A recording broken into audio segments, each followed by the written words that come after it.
a few things about today's presentation. Today's presentation is about helping survivors thrive, and it is spotlighting the work and the programs and the staff members of YWCA's Gender-Based Violence Specialized Services programs.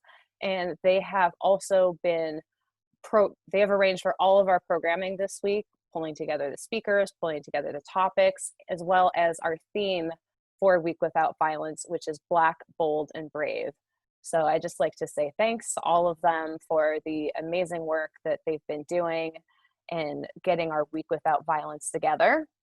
Today's presentation is being recorded and it will be shared online on our website at ywcaworks.org/WWV. And that is where you will be able to also find a link to register for our final online presentation tomorrow at noon, which is going to be a Freestyle Friday FAQ with the staff of YWCA's Gender-Based Violence Specialized Services programs. It's going to be a very, very interactive, fun, engaging Q&A session. We're going to have some spoken word from some of the staff members of GBVSS. So we're really excited and we hope to see some of you there. If we have time at the end of today's presentation, we will answer some questions. If you have questions, please use the Q&A tab to share that with everybody and we will get to those. But if we're not able to get to them today, we will definitely answer them in our FAQ session tomorrow. And just to tell you all a little bit about the Week Without Violence, WWV, Week Without Violence, is a global movement of YWCAs across the nation and around the world. And it takes place every year in October, which is also Domestic Violence Awareness Month.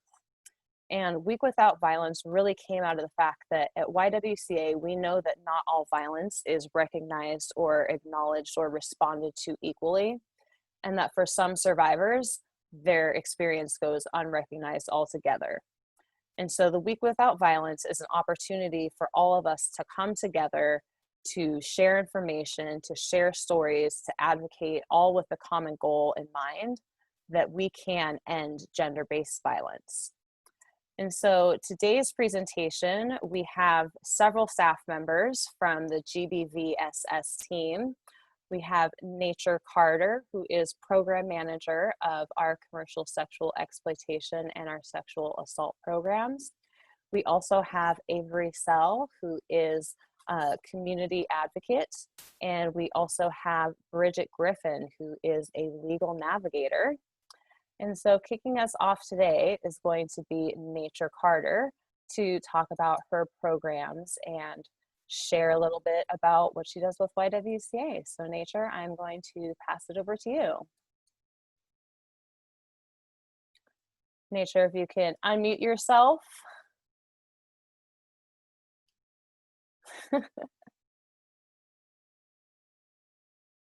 Or there it goes, there it goes. I couldn't find the button. It's always those buttons they hide. Good afternoon, everyone. My name is Nature Carter. I am the program manager at the YWCA Gender-Based Violence Specialized Services program for commercially sexually exploited adults, and also to our sexual assault program, and which our director likes to say we inherited, but we inherited in a good way, right? You know, just a few things. I was going to show like this really great power, you know, like this slideshow, but I'm deciding not to show the slideshow, and only not because it's not complete, only just because it really doesn't speak volume to the work that we do. And you know, some of the things that I always like to highlight about our program is YWCA's Gender-Based Violence Specialized Services has been built on a survivor-centered model to heal the harm that has been caused by violence on individuals, families, and in our community. And I know later on we'll talk about why is specialized services vital at this time for our program. but we offer a specialized services that is culturally relevant with a race and social justice lens. And that specialized services, one of the things that we do well and what the YWCA has done well is serve African American women. Not we serve all women, but that has been our specialty, and that makes us the expert in that case. We changed our name to gender-based violence to really encompass the scope of work that we do. When we talk about gender-based violence against a person, it's because of their gender, but we know both, women and men experience gender-based violence at high rates, and especially for marginalized communities, but the majority of the victims and survivors are women and girls. Gender-based violence is a phenomenon of a deeply rooted gender inequality that encompasses, again, on domestic violence, sexual assault, and sex trafficking. And a lot of times when we're showing up on platforms and we're talking about like the work we're doing, we don't want to be set back by explaining every single detail that we do, but really highlighting the work and that we do and what we've been able to do well for a number of years. Domestic violence is still at the forefront, especially now, being in the middle of a pandemic. I think with, also being on the rise of, when we talk about domestic violence is, a lot of times, DV can be a standalone issue that is causing the most obvious crisis. But we know with the high rates of murders and homicides and the violent attack of women lately has been, it's been horrific to hear about all the things that are happening, right? But domestic violence is when we talk about partner uses threats, manipulation, and physical abuse to exert control and over their partner.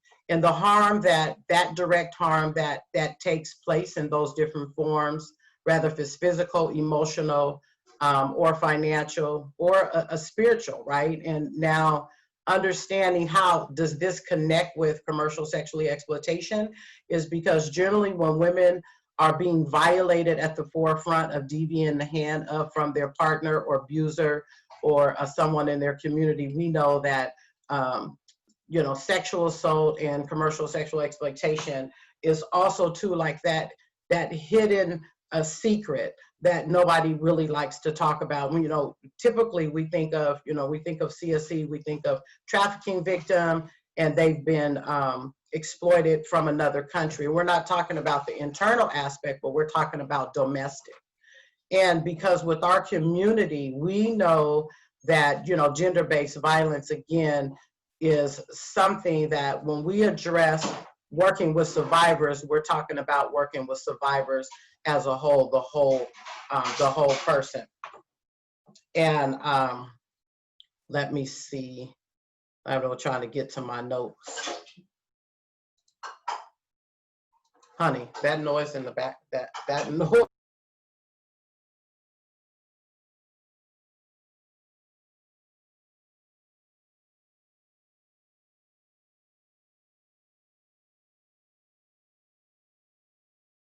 Okay, I had a little distraction. I had a little noise in the background. Okay, so again, let me catch my breath. I am going to talk about our commercial sexual exploitation advocates, and then I'm going to turn it over to Avery. When I talked about earlier about providing survivors with the trauma-informed care approach, and a community-based wraparound service grounded in really, when I talk about emerging best practices, we mobilize marginalized communities with our goal to reach survivors that are furthest away from opportunities. And some of the things that we'll highlight, we'll talk about the socioeconomic status, we'll talk about the disadvantages and the overrepresentation also for Black women. But I'm going to turn it over to Avery right now to talk about the divide of, what I'm going to say the divide, the barriers to accessing holistic care when it comes to health and wellness. Thank you. Hi, my name's Avery Sell. I'm one of the CSE community advocates at the Y here, obviously. And like Miss Nature said, we do endeavor to reach those furthest away from support, furthest away from opportunity, and who have been historically disenfranchised by the structure of our society, by the way our country's built. And when you talk about survivors of commercial sexual exploitation, the images that are portrayed on television are very different than the reality, and Ms. Nature touched on this, but it is often overlooked that it is also part of domestic violence. A lot of trafficking goes on within abusive relationships, and is part and parcel of the power and control, as well as the financial abuse and everything going on within those abusive dynamics.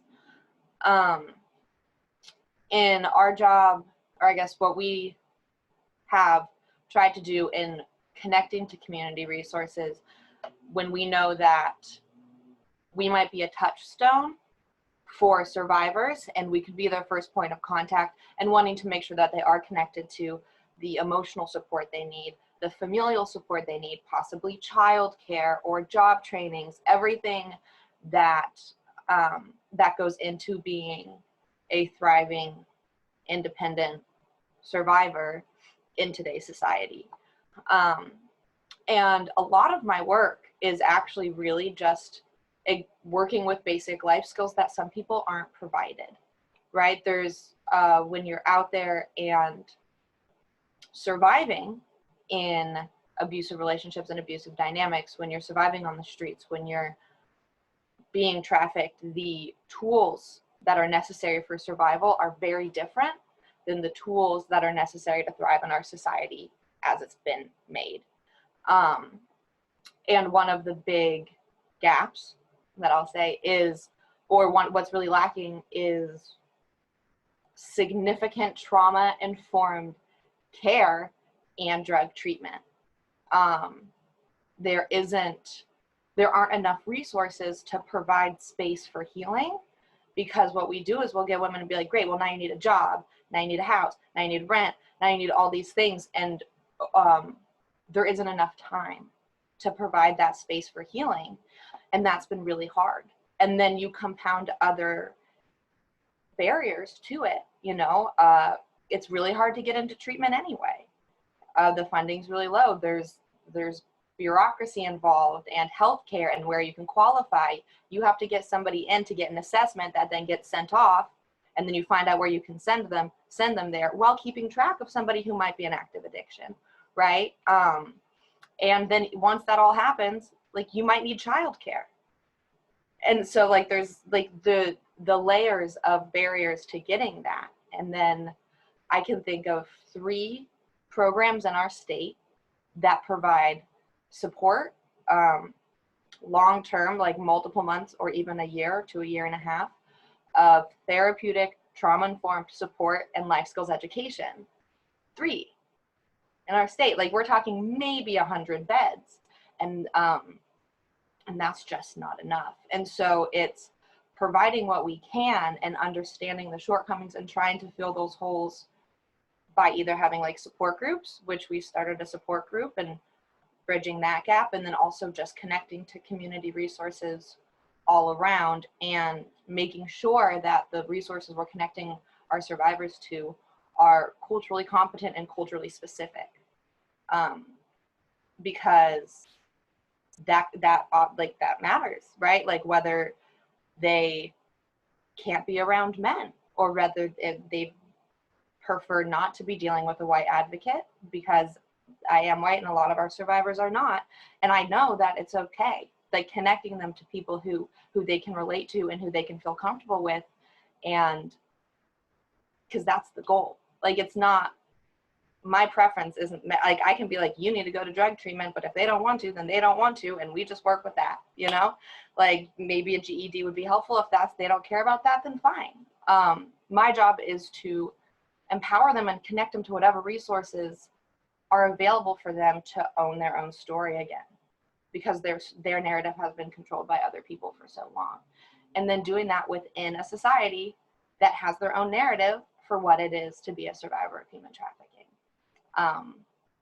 And so that's, I mean, I can talk on more, but Ms. Nature, do you have anything to add?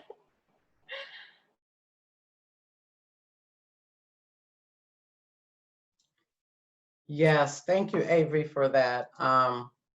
And really being able to, you know, when I think about, because you touched on so much, right? And it really covered like the scope of work that we do.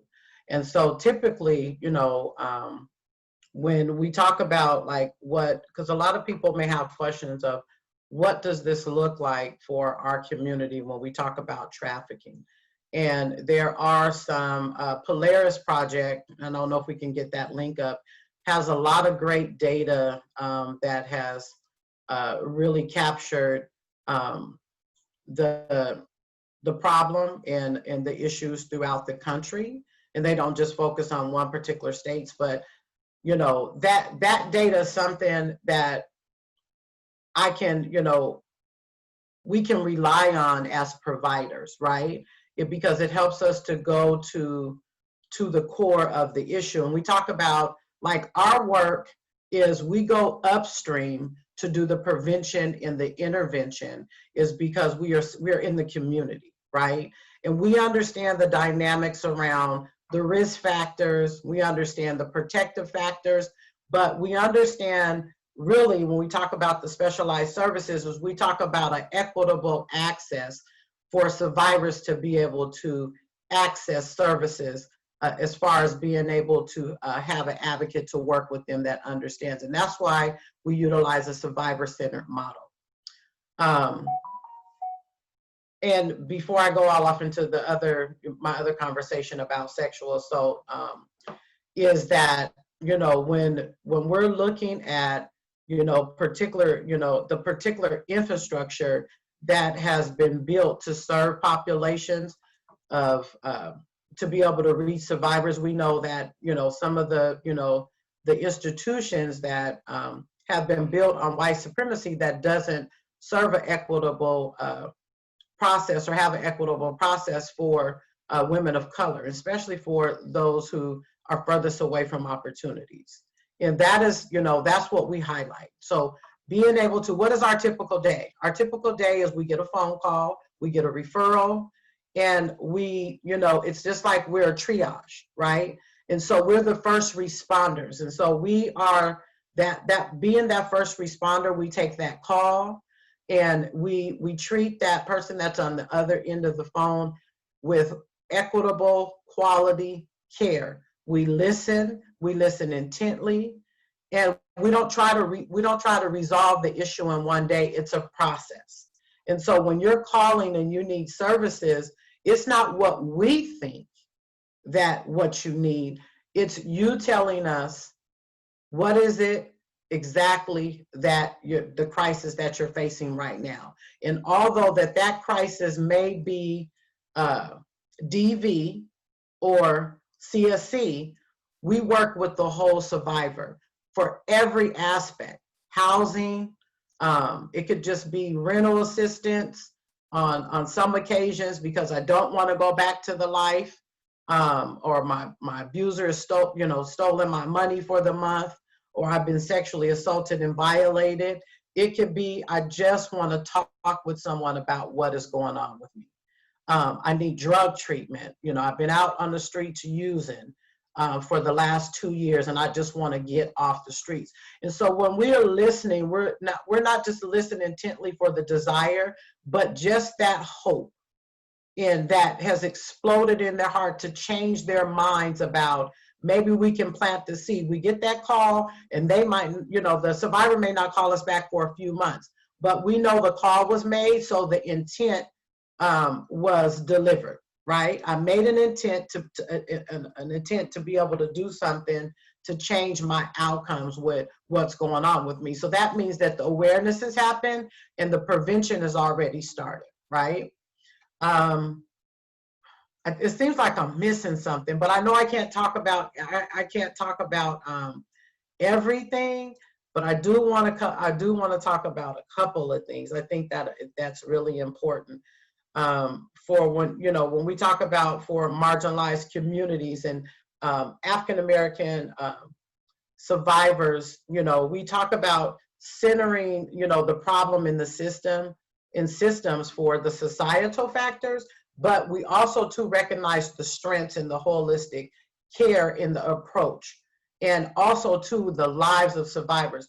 We acknowledge, you know, the issues in the policies and the programming, but we don't get too caught up on that aspect. And although that we engage in collaborations and you know, we sit on various networks, so we can be the voice at the table for the unheard survivors.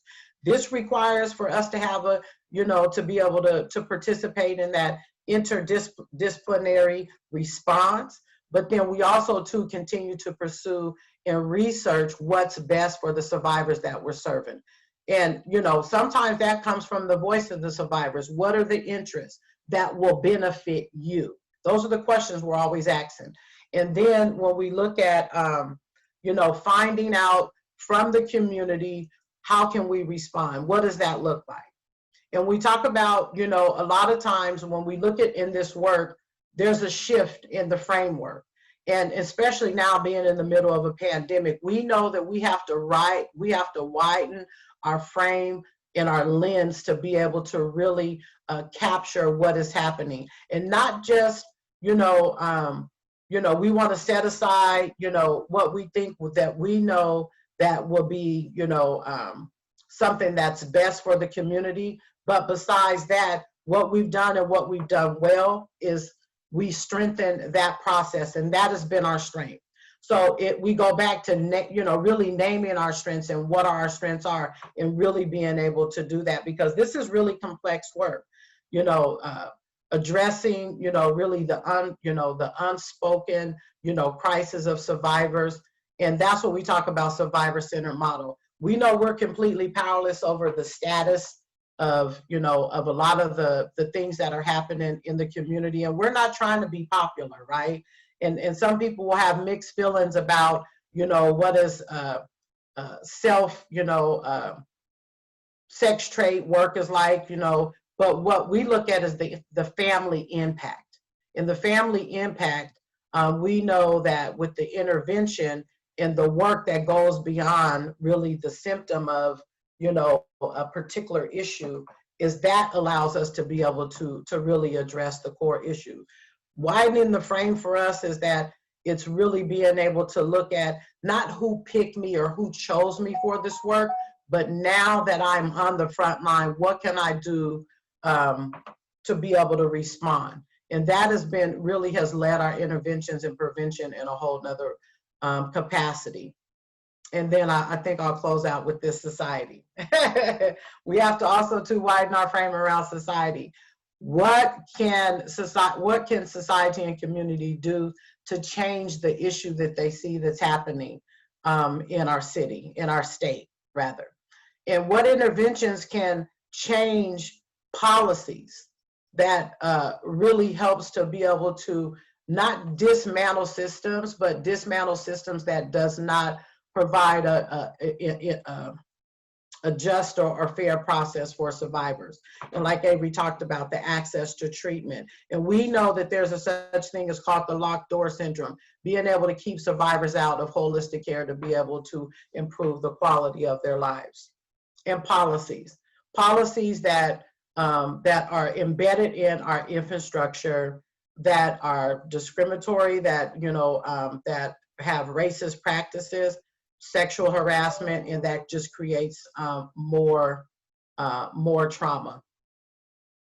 And our wraparound approach has really been about including survivors for every aspect of being able to, what will help you to be successful. And our wraparound approach has been housing, the legal assistance, what Bridget will talk about, and also to the barriers that we're still facing for medical care for our survivors. That's the intense counseling, we're not case managers, we're advocate. We are the passenger.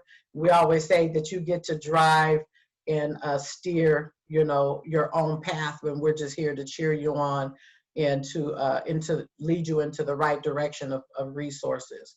And it's and again, our empowerment piece has been so extraordinary, you know, because our goals are just not limited to a particular issue. It's really processing the trauma and really looking at what tools can we give the survivors to cope with the psychological stressors, you know, reintegrating themselves back into society, helping them to really engage in social networks and problem solve and life skill building and the healthy decision making. And what does healthy management look like? And really evaluating those choices that are related to how can I successfully exit the lifestyle of commercial sexual exploitation. So some of the things we provide is clothing, food, you know, the housing resources, and then also to working on that drug treatment access. And this has not only just been done from what we do, but from partnerships and networks that helps us to really lay out the whole aspect of what we can do. And it seems like I said way too much for whatever. I told you I done had this, I'm on my second cup of coffee, ladies.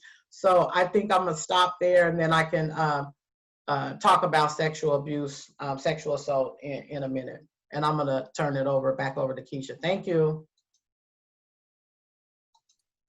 Thank you, Bridget. Bridget Nature. Apparently I need a second cup of coffee in a great mug like that. So Bridget, let's turn it over to you, because I know that there has been a lot of mention of different systems, but as the legal navigator, can you talk about what does that work look like, and how do you assist survivors with navigating our legal systems? Okay, thank you, Keisha. So I'm going to share my little PowerPoint.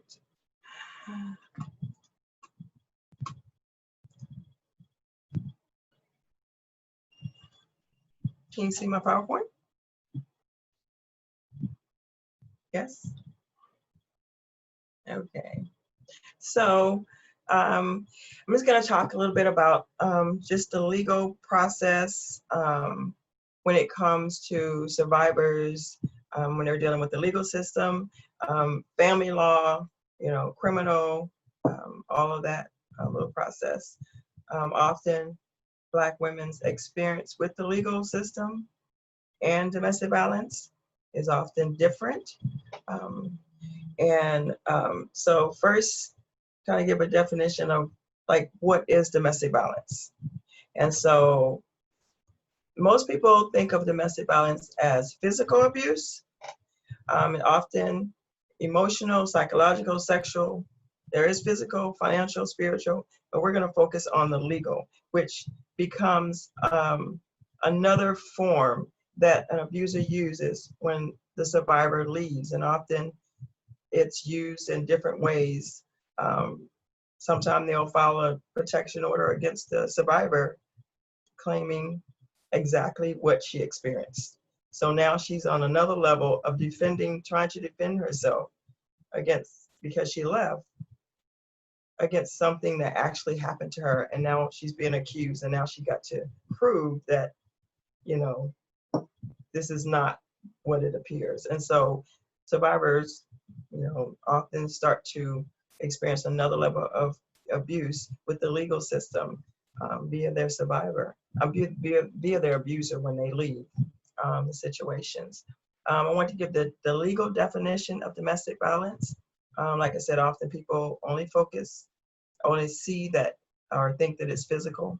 The legal definition under the RCW, it's physical harm, bodily injury, assault, or the infliction of fear or imminent physical harm, bodily injury or assault, sexual assault, or stalking of one intimate partner by another intimate partner. And for household members, it could be sexual assault of another family or household member, stalking of another family or household member. So even though a survivor may experience more of the mental and the manipulation, that's torturous to a survivor. But when it comes to if they need to get a protection order, the physical abuse is what the court looks at as physical, what domestic violence is. And so, in domestic violence, it's a pattern of behavior in any relationship that is used by one person to gain or maintain power and control over another. When it comes to the legal system, the abuser, like I said earlier, often uses the legal system to regain control when a survivor leaves. It uses the legal process to actually, if they go into a confidential shelter or hiding, it starts that process of trying to have a reconnection, forcing them to communicate with them, forcing them to contact them, because now you have to contact me because I have some kind of legal action happening, or they will target the children. And so, so Black women and the legal system and the barriers. So often a Black woman gets stereotyped, and I know a lot of you heard this term, the angry Black woman. That is almost like a automatic, you're not a victim, you don't really need help, you're okay, you can fight, you're strong, you can take care of yourself. And so often they will not call the police because of this response. And so these are two systems, the legal system when it comes to trying to get help, the legal system with the courts. If you stand there and you have an attitude, or you appear to have an attitude, and you're in front of you're in a protection order hearing, the judge could look at you as, okay, well, she's really the problem. But just because if you're angry, if you're being abused, if you're being mentally tortured, I'm like, who won't be upset about these type of things happening to you? So Black women, intimate partner violence is the leading cause of death among Black women 15 to 45. And I think a lot of that percentage is that Black women don't access help. The systematic barriers that's in place, causes them to choose other methods to dealing with, what they're dealing with, and not going to different systems, or systems not accepting them or even taking them serious that they really need help. I've heard survivors said, I called the police, beat me up, I'm outside the house, I went down the street to call the police. And when I get there, the police is like, okay, well, you're not in the house, so maybe you can find somewhere else to go. And, and she left her children because she ran, trying to get away from them. And the police, often would say, kind of almost minimizing it, like, like I said, go somewhere else, or if you have somewhere to go tonight or whatever, and not really taking action. So another concern is the CPS system. Black children are removed from families, Black families, at a higher rate than other races. And so everywhere a Black survivor turns, she's faced with these different obstacles or scenarios. And if I present with this skin, then I'm gonna have to deal with something else on top of me trying to deal with what's physically happening to me or what's emotionally happening to me. So, so these barriers, can lead to why Black survivors are often killed at a higher rate, because they don't have access to the same resources that other races do. So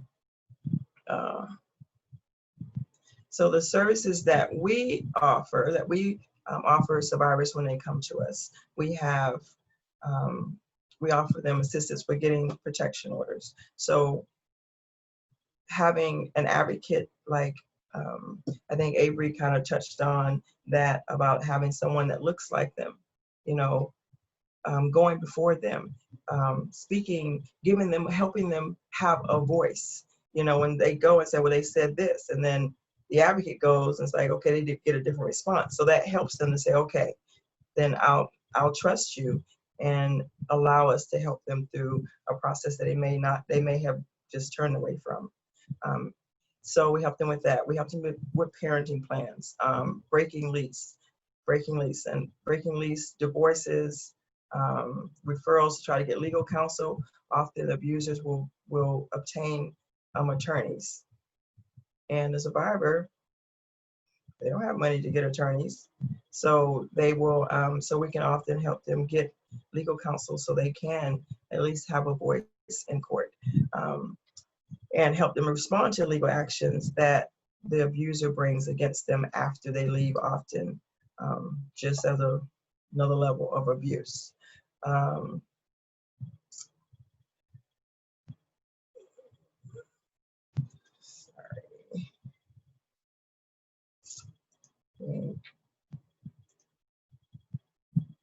So yeah, so just a little nervous. So yes, as far as I think that's kind of it right now. As far as the services that we provide, like I said, we have an African American support group. We have,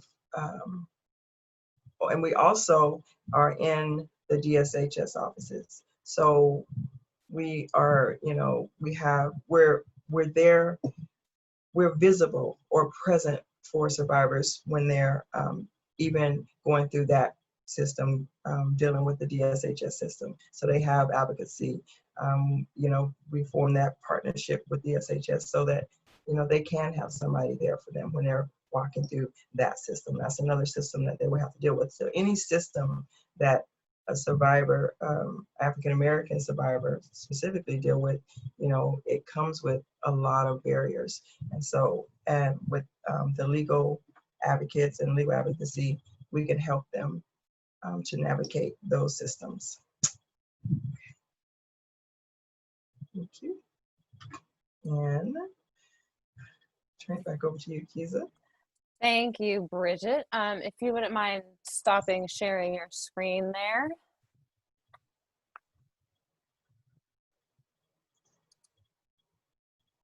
Thank you very much. So, you know, this has all been a lot of really amazing information. And I thought that we could jump into some questions that we have for all of you today.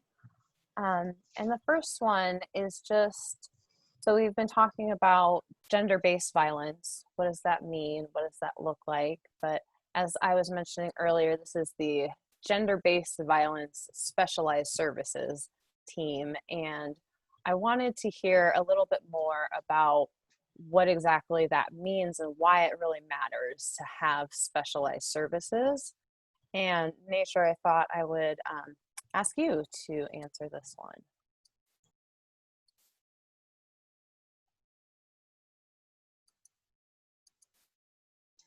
Thank you. I was waiting for my unmute notification.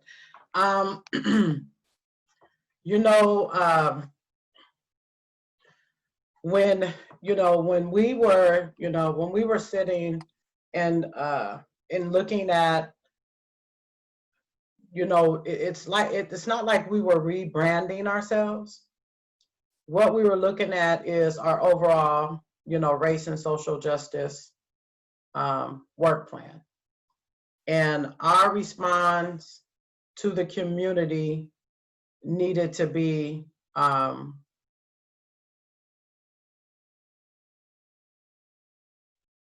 trying to like get my words together because I'm so excited. I don't want to miss out on in really talking about this.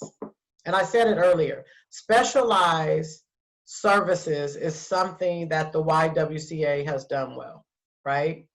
And when you look at our mission statement of empowering women and eliminating racism, it kind of speaks for itself, right? I mean, you have, organizations that specialize in particular things that they do. And with the gender-based violence team, we have specialized in being a response to the need of survivors in our community. And we're one of the largest, response teams in Washington. And a lot of people don't know that, right? But again, we raise awareness on a platform, but our specialty has been serving populations who are furthest away from opportunities, right? And when we talk about with an equitable process is that we prioritize African American women and we center them in the room. And in any room that we're in any conversation that we're having, and like Bridget just talked about the legal aspect, and when we're sitting in the seat as African American women providing services to underserved communities and marginalized communities, it's vital that other African American women can see someone in the seat that looks like them, is because the cultural response is gonna be different. It's gonna be different. If I show up to a room and I'm in a room with someone who looks like the judge, who is going to penalize me and I'm going to lose my parental rights. If I show up to the room and that person looks like my CPS worker, we talk about not just eliminating the risk factors, but we're talking about building, a bridge for protective factors. And not all the time is that going to come through a different perspective of a lens. It comes from being able to look at what is equity? What does that look like? Because, although we're talking about gender-based violence, we're still talking about people. We're talking about women, right? And because a lot of times if I walk into a room and I'm like, for the last 5 years, I've been in this DV situation and I haven't reported any changes to my income, is because I've been, again, my penalties are going to look different than what they are for someone else, right? So being able to know that this person can navigate you through a system,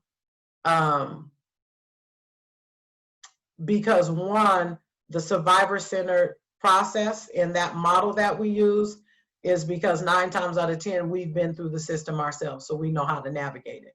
So of course, we know the story about the man in the hole, right? We're gonna talk about the woman that was stuck in the hole. The woman that was stuck in the hole, people walked by and it was like, well, we don't know a way out. We can't help you. So they threw a rope down there, but the rope didn't reach far enough, right? Then we go back, then someone else walks by, a priest walks by and says, okay, well then they throw a little encouraging word, whether that be spiritual or biblical, but that word is still not gonna help them out. And then I walk by, I jump down in the hole, and they say, well, why'd you jump down in here with me? Because we're both stuck now. I said, no, honey, I know a way out. So that's our process. That's our specialty. That's what really, when we talk about highlighting our specialty in the special, like we're not talking about specialty bakery. We're not talking about specialty desserts. We're talking about a specialized services, right? That comes from a perspective of Black women, not built on a white supremacy forefront that doesn't provide quality and equitable care for our survivors. So hopefully that laid it out. Thank you. That was a very colorful and I think illustrative response to, what a specialized services mean and why is it so important. And, there was a lot of things that you were saying in your response now and that we've been talking about throughout this, of the lawyers and the judges and the law enforcement and the CPS workers and all of these different systems that survivors have to work with. And I think that if you haven't been involved in those systems, it's very easy to think of it as just one big thing, but really is a lot of completely separate but interconnected systems, and that we know that those systems really serve to oppress people who are furthest from opportunity. And so I was wondering, for each of you in your area of work, can you talk a little bit about the systems of oppression and how they intersect to create greater barriers for Black women in these situations, specifically for survivors? So, Bridget, if you'd like to kick us off. Okay, so the legal system, I think I spoke a little bit about CPS system, courts, the police. So, like I said, for the police, when she calls the police, if she calls the police, she wants the abuse to stop. She wants someone to come and say, stop, don't do this to her. And then she doesn't want him dead, because he is her partner. It's a possibility after that incident, they may get back together. They have children together. He may be the breadwinner. So there are reasons that they don't call, because the chances of her feeling like he will be killed if he's a Black man is far greater. So she is very hesitant, dealing with the police. So that's a barrier when it comes to, like I said, reaching out for help when it comes to 911 or the police system, the court system, CPS, she's afraid. Also, she could be, the fear of her children being removed or taken from her if she reports the abuse. That's another barrier that they deal with. And if CPS gets involved, the hoops and the things that they have to jump through, even if there was not a dependency entered. So the dependency is like they're court ordered that you have to do this. Then there's the family preservation unit their focus is like more of an intervention of CPS, but they don't. The survivor often doesn't know the difference because it doesn't feel any different. So they're still making them feel like, oh, you're gonna rip my child from me. So now they're doing all this and they're afraid. And historically, Black families, are torn apart at a higher rate. There's a higher number of Black children of color in the CPS system than the other races. So, it's a fear. So these are some barriers to why they, like I said, wouldn't reach out. The court system. If you're labeled as you're accused of being angry while Black woman, because everybody expresses anger. So why does a Black woman have to be labeled as aggressive, not cooperative, all these other things because she raises her voice, or she doesn't have a smile when she talks?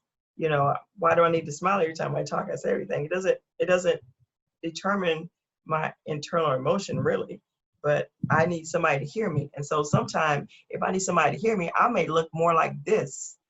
I just want you to hear me. My children, I need this, I need this, I need this. And you're telling me to go, here you go, tell me. So, it becomes, I just ain't gonna deal with it because they're just not gonna respond to me because they think I'm this or that. And then in other systems, if there's, notes that they put in, then other workers will come along, see the notes. And so when they sit down in that chair asking for help, they pull up, they see the notes, and they automatically put them in that category even before they hear them. So the response could be, to them, they didn't think that they were going to experience the pushback. And so they sit down in a seat with a different person that looks the same, thinking they might give a different response, but because they see, oh, last time she was upset, so now, so she gets the same response. So it's almost like, I'll just go without. I've worked with survivors who didn't, wasn't reaching out for certain services because they're like, last time I went there, this is what happened. I was like, okay, well, let's just try again. And like nature say, if we have somebody who looks like them, can, and they will be a little more trusting because like, wait, she looks like me. I've walked in that area before as a Black woman.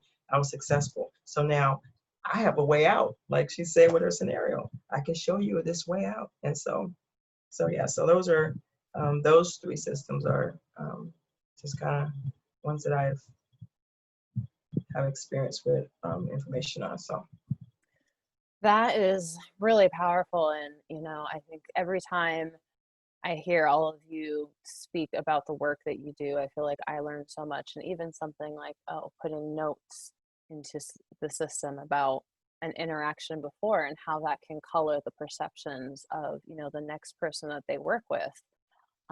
It's just really, really interesting. And I hadn't thought of that before.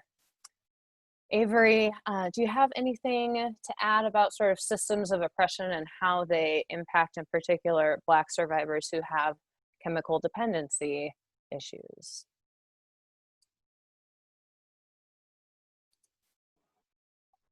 Yeah, well, my initial reaction is actually like, what systems don't, right? Like that's really the truth of it. Like if you're looking at it, like there is systems based, there aren't any that don't oppress Black and African American survivors. And this whole time I've been thinking, back in the 70s in Los Angeles, there was a serial killer who focused predominantly on prostitutes, as they say, and women of color. And he got away with it because the note they put on the top of those reports was NHI, which is no human involvement. That's what the victims were labeled as. And that is horrific and the reality we're facing. When you look at the way our society is set up, women are second-class citizens. Black and African American people are second-class citizens, and then women are even below that. People with less financial means, you keep going down the list, are like not prioritized. And then anybody who has charges or children or drug addiction. I mean, we're in like domestic violence is a pandemic. Drugs, right? We see it. We see what it's done to our community.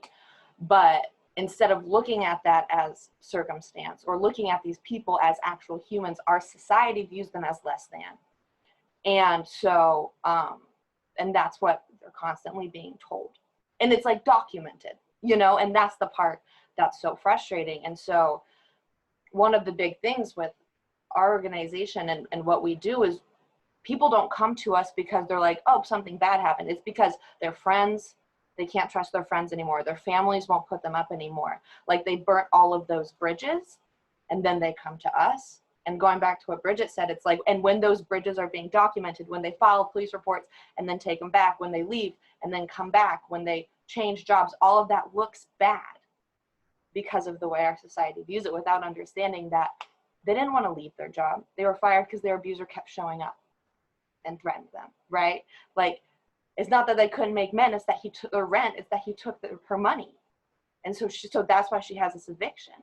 But then looking at it and be like, oh, well, you have a poor rental history and you have and you have bad employment history. And then like, well, who's going to want to hire them and who's going to want to rent to them? And not even, and then rent is terrible here too, right? And so it's like every single step is just like we're fighting against a system that has been set up to oppress, and that has successfully done so. And then the beauty of our work is those success stories, because it's, just getting a call from somebody and being like, I found a place, like I have a job, I get all 3 of my kids for Christmas, right? Like those are the stories that it's important to center also, because yes, we're fighting against all of this, but they thrive right? Like they like they're survivors, but then they start thriving, and then we need a new word, right? They're thrivers, because it's like you get out of that survival mindset and then start really just like making your own story and going back to school, like all these amazing things a year and a half later. And so we get to sit with them while they go through this journey. And so I just wanted to make sure we focus on some of the good, aside from all of the systems that we're constantly working with. I am glad that you brought up what's good, because it's true. This is such important, critical work to be doing and to have a deeper understanding of it. And I was telling somebody about what I was doing this week. They go, God, that sounds really depressing. Well, I guess if you think about it like that, it is. And when you hear things like the statistics of, you know, how much intimate partner violence affects Black and African American women, when you think of all of the different ways that, you know, women are not set up to thrive in these situations, it can be disheartening. And so thank you for bringing it back to talking about, you know, ultimately the work that we're trying to do here is how do we help those survivors thrive? How do we help them go beyond just surviving? Nature, I don't know if you have anything that you wanted to add about different sort of systems of oppression and how they impact survivors. And I know that you didn't get a chance to really dive into our sexual assault work. And so I think that in particular, that might be an area, so how it might affect victims of sexual assault, who are Black women in particular. Okay, thank you. Thank you for unmuting me. I was getting ready. I was getting ready. You know that with, and I think about, thank you, Bridget and Avery, for that, and you too, Keisha, that it's, you know, when we talk, because a lot of times that, you know, and I was just talking about this with some colleagues, is that, you know, we get so like, you know, caught up with just focusing on just the work, just the scope of work. And then it's kind of like we can just be like this, right? And if we're only just focusing on that, then we're only kind of honing into that, then that's kind of like what our outcomes become about. And then we forget about the layers that need to unravel. And so, like, you know, when we realize that there's an overlap of oppression within systems that continue to play out and repeat themselves over and over and over again. And again, it goes back to what do we do well, right? And what is our specialty? Because we know that oppression and how it affects people. And for instances, like, you know, if there's a person who's that's in a oppressed environment, in their workplace, right? But when we talk about the lifestyle, emerge in the lifestyle of being, you know, of a commercial sexual exploitation, which is known as the sex trade, you know, other communities of color call it prostitution. Some people don't like that word because they think it's discriminatory. Well, prostitution is one of the oldest professions before human beings really, before we had clothes, caveman days, right? So we go back centuries, right? And then now when we talk about, you know, being oppressed and being kind of like, you know, marginalized in these different groups, what has happened in our society, I don't even want to go there. Anyways, let me finish this. What has happened in our society is, again, we talk about survivors surviving the lifestyle, any negative lifestyle, right? Then when we come to institutions to try to get the help, oppressed in one way, but not when we talk about freedom in others, right? And this is not to say that privilege, you know, and oppression like kind of X's out that each other. But because when we look at, you know, and acknowledge the situation that's happening for individuals, then I understand is that as an African-American woman, that it requires for me to have a culture relevant response to what I'm doing in my community, what movement I'm a part of. And that, you know, for me, I mean, there's so many there's so many different things. Like, you know, I think for like the word oppression has been so misrepresented. But when we're talking about gender-based violence, it's a serious problem that needs to be addressed for individuals, in families, in our communities, and society, in the different societal levels too. Because violence is not just a random thing that happens because of who you are, right? Because, you know, oh, I just showed up in this. We're talking about gender, right? And we're talking about you know, some of those, the factors in the various social economic structures, whether that be psychological, that also is one of the contributors to the different levels of violence. But then we're also too talking about the most difficult, and that is the social economic, you know, disposition for a lot of us that we face. And violence is, you know, when we look at, for me, and talking about like violence on the forefront, whether if it's sexual assault, whether if it's DV, whether if it's financial, or some of the things that Bridget laid out. But violence is, again, it's a serious issue that is that affects everyone, especially now in the time in our society. So again, the long-term, you know, outcomes that we're pursuing is really, you know, like you know, having the conversations about respect and race and class and sexism and gender and you know, I mean, it's just like, it's just so, it's, you know, these things that we discuss and address in our community to really try to effectively address the problem in sustainable ways that make sense for us. And it's not just the traditional self-help process, but it's more of the approach that we've taken, and leading into that. We know social economic status is one of the top contributors, and increases the opportunities or chances for sex trafficking and sexual assault. And most sexual assault victims will experience sexual assault at a young age, rather if you're fondled, if you're, you know, there's so many different layers of that, right? But sexual abuse for Black girls are more likely to experience, because of the sexualization that is happening in this change, really the scope of the way that we see things. Well, what did you have on? What did you wear? What did you, you know, what did you do? And sexual and physical abuse and the racial counterparts are something that we address. But women who experience partner violence, based on whether that's marital rape, you know, if it's, you know, boyfriend, if you're having sex and you don't really want to, but women who experience gender-based violence with their intimate, you know, partner puts women at a greater risk of being trafficked. And the sexual and physical abuse are two of the top contributors in increasing, also too, for going back to that place of where do I get the help, because of the shame, because of the embarrassment. And I don't want to tell anybody like what happened to me, and I'm supposed to kind of keep this a secret. And it's not that you normalize the behavior, but it's something that you have been conditioned not to talk about. You don't talk about things that are happening in your home, right? Or if you've been sexually violated by someone who you trusted, like, who do you tell? Because are they going to believe you?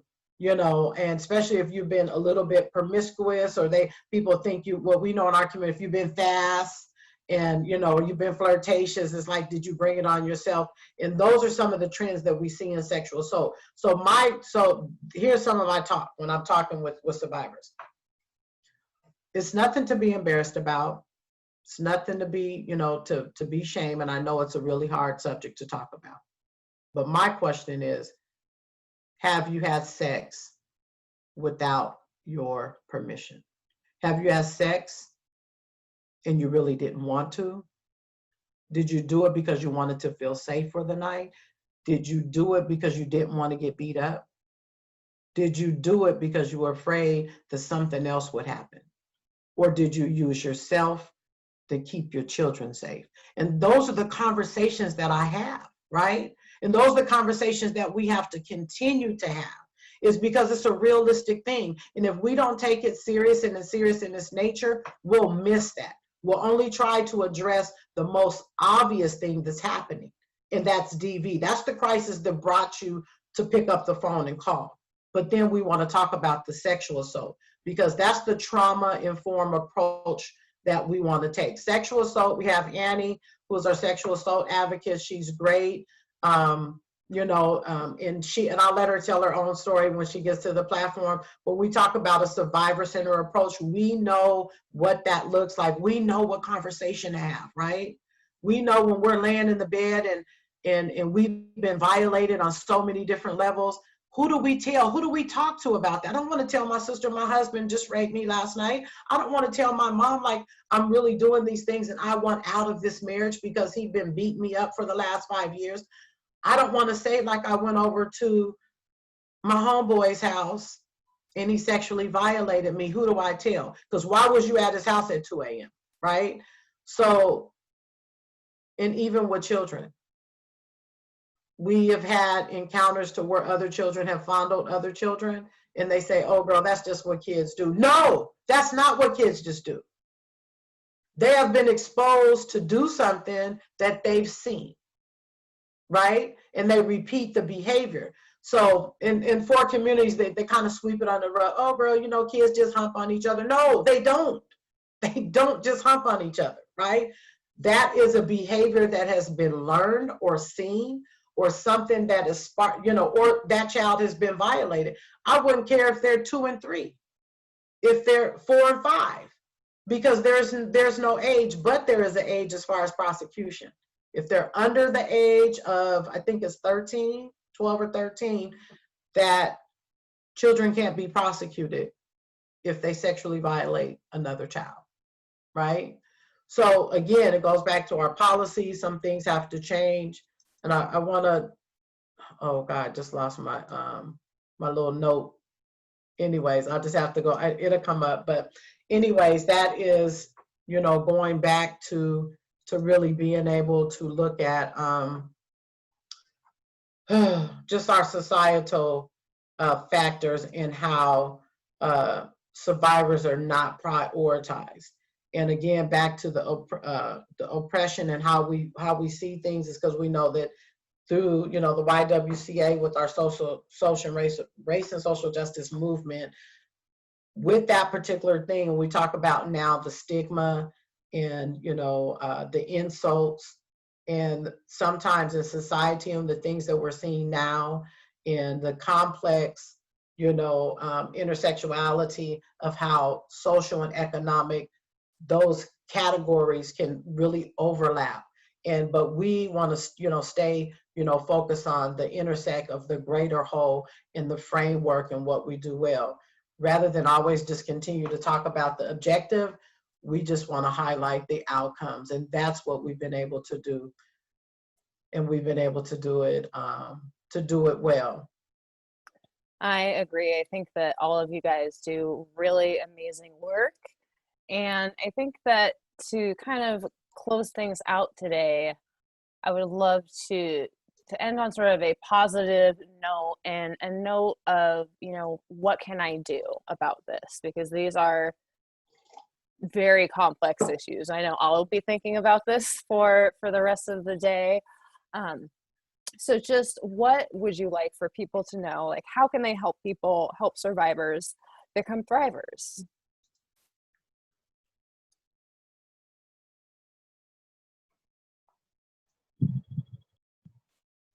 So I'll go. So I would say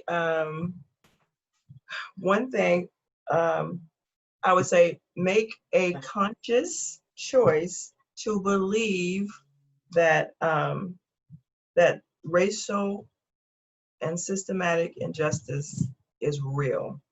So when you believe it, then you're going to take a step to want to make changes in those, especially if you feel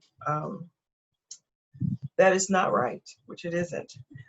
You can support by supporting, bills and laws that support survivors. Help to getting things passed that help to bring things into place, put things into place so that survivors, can have a better chance at getting better services or things like that. So if you want to look at the legal aspects of it, focus on trying to make changes by supporting bills that support domestic violence survivors. And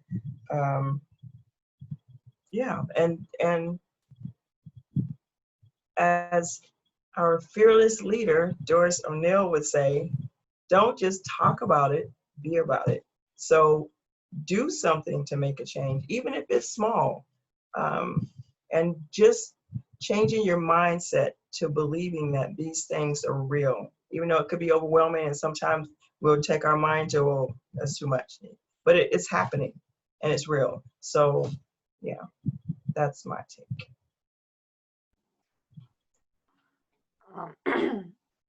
I'm going to add, I agree wholeheartedly, and we'll try not to repeat.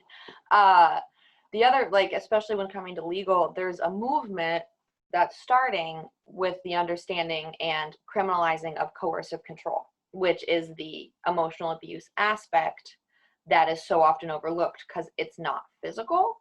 I know that in the UK, there's been laws that have been changed, I believe either Wisconsin or Michigan, and then maybe California. There's ways that where those laws are actually being brought to the table, right? Criminalizing emotional abuse, which is radical. And that movement, which is just something that I want to highlight, and understanding and being educated about what abuse is, what the warning signs are of abuse. It's not always coming with a black eye, right?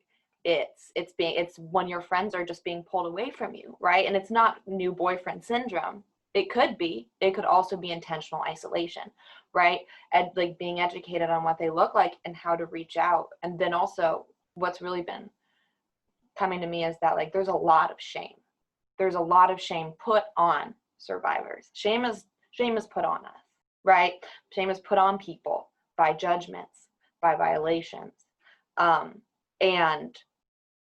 that makes you want to be quiet, right? Because you don't want to talk about that because it's shameful, it's taboo, right? And so just encouraging people to not add to that shame, right? Not to blame, not to ask what you were wearing, not to ask why you were there, not to ask how many drinks you'd had, right? Not to be well, it's your fault because you got in this situation. It's no, no matter what, we should not be violated, period. You can disagree with every other aspect of somebody's life, but women should not be violated. And if somebody has been, hold that space. If they tell you hold that space, don't put the shame on them. Don't ask them those questions, because the immediate reaction can be very damaging when you're the first person that somebody discloses to. And the shame of checking those boxes, having DV survivors who I'm the first person that they've checked that CIC box with, and then holding space for them and be it's okay. It's okay. It is part of it. But it's taboo. And so just having those conversations, and there's no shame. Like Nature said, it's literally the oldest profession, and it's the oldest form of abuse. It is part of our history as humans. So we should probably start talking about it now. Thank you, Avery. Nature, would you like to add anything to that? Yes, I think what I would like to add, again, we did a great job. I can't speak for nobody else, but I've actually been nervous this whole time. This whole time I've had my notes and I've focused on my notes, okay? But again, I think there's a couple of things that I can say that I would really like to just highlight. And that is, we are days away from voting. And when changing policies and outcomes, vote like your life depends on it, right? Because your life does depend on, your lifeline does depend on your vote, and your vote matters, right? When we talk about policies, it's important, really important. And this, I can't emphasize this enough. I've been talking on a few platforms, and what I'm talking about is a lot of times we're not going to be invited to the table to change policies. Well, guess what? Like I heard one lady say, pull up a chair and invite yourself, right? And so when you are, you know, if you are a part of groups and plannings and on boards and different things like that, make sure that you be the unheard voice of survivors. Because again, it doesn't, you know, we're talking about survivors of violence, survivors of survivors of sexual assault, survivors of domestic violence, survivors of trafficking, right? And it's just, there's no difference of when we talk about surviving the odds of something that could have killed us, that means that we've survived it. We've survived to be able to talk about it. And so our voice weighs, it has a really heavy weight to where we can say, like, our voice matters, just like our vote matters, right?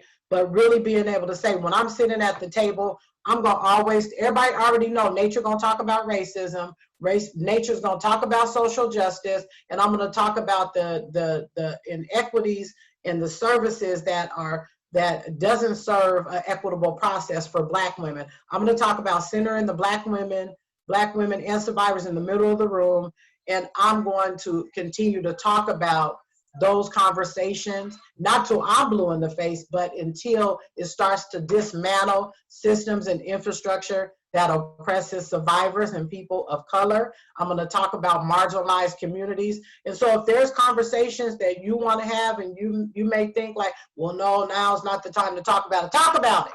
Talk about it. Now, we listen, there's not enough time in the day to not have a conversation. Talk about it. Talk about it with your friends. Talk about it over a glass of wine with your neighbors. Cross the fence because we social distancing right now. Talk about it on Facebook. Talk about it on your Instagram. Talk about it, because it is definitely something that I know for me is that, just like with COVID right now, nobody wants to talk about COVID. But until COVID impacts somebody indirectly or directly, you know, you're like, now I want to have the conversation about COVID, right? Have the conversation about race, have the conversation about gender-based violence, is because your voice helps to really strengthen the work that that we're doing. Write to your policymakers and legislature and let them know we need more funding funneled back into our programs to continue to provide a great service like we're doing here, right? And again, you know, if you ain't at a table, I'm sure we might got some board positions open at the YWCA. You know, just get in where you fit in, wherever you're comfortable at. Sometimes get in those groups where you're probably the only one as well. And then your voice will really weigh out and matter. Anyways, I'm off my soapbox now. Thank you. Your passion is truly, truly, truly inspiring. And, you know, I love your advice of just talk, just start the conversation, and really thinking, you know, combined with a lot of the things that everybody said today, doing it without shame and without judgment, because you never know who may have been through an experience, who may be experiencing something right now. And maybe you're not even thinking that. You're just like, I just want to talk about this thing that I learned, or, you know, this webinar that I watched. And if you are approaching it with an open heart, and if you are approaching it without judgment, you never know. Someone might decide, oh, I can confide in this person. And so I really appreciate everything that you have all shared today. So thank you for all of that. And I am even more excited for our Freestyle Friday FAQ tomorrow, because I know it's going to be all of you lovely ladies. We're going to have Doris, as well as other staff from gender-based violence and specialized services. And it's just going to be really great to hear about all of the work that you guys do and answering those questions, because I know that there are a lot of questions for people in the community around this work. And we really appreciate everybody who's watching, who joined us today, for taking some time to educate yourselves on this issue. Again, please go to our website, check out the recordings from the rest of the week. We'll get a recording from today up as soon as possible, and to register for tomorrow. And thank you, ladies, for joining our panel today. I really appreciate you all, and we will see you tomorrow. Thanks. Okay. Thank you.